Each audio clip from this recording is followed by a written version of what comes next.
Hi, my name is Penny Myers. I want to talk to you today, just for a few minutes, about fear. What I realized in my life's journey, when there was trauma, fear set in. Even when the trauma was gone, I was healing.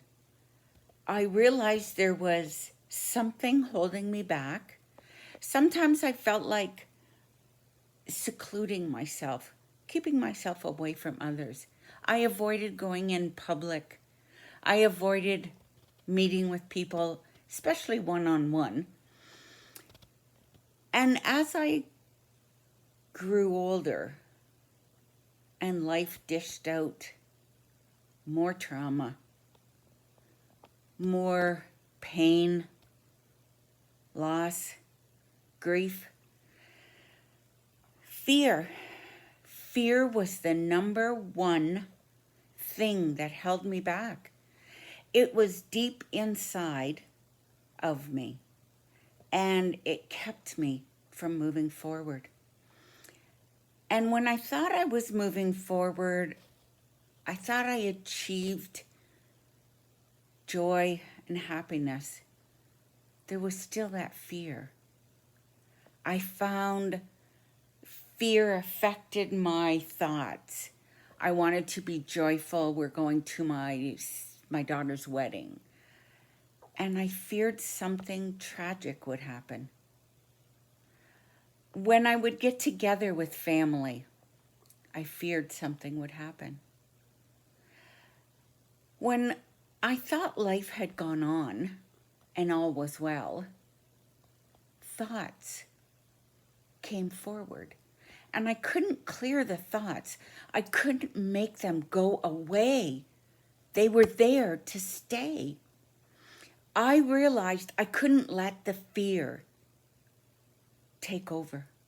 I refused to be a victim.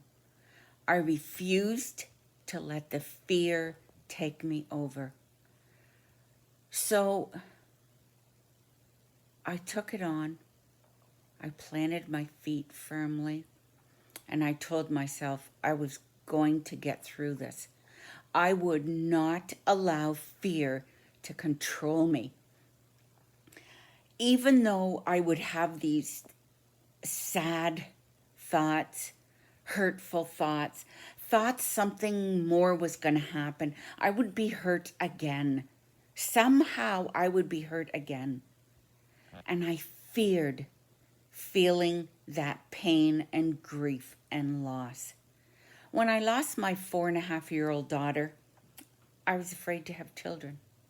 I was afraid to be close to anybody for fear I would lose them. When I lost my son to suicide, I feared it could happen again. It could be my daughter's, it could be my ex, anybody I got close to. It could happen.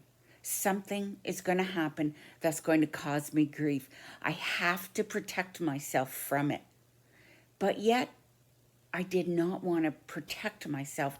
I wanted to feel love. I wanted to feel whole again. I wanted to enjoy life. I didn't want all my grief, my hurt, my broken heart, the disappointments, the expectations that were crushed. I did not want that to be my thought of life. I didn't want it to be what I had for the rest of my life. So I decided, no, fear will not be in the forefront. Fear will not be my first thought when I think about love, holding my grandchildren, being afraid to let go of them, being afraid to love them so much because I might lose them. I have no control over life. I have no control over being hurt, and I will not let fear take me over. And I will be okay. Stay tuned for more.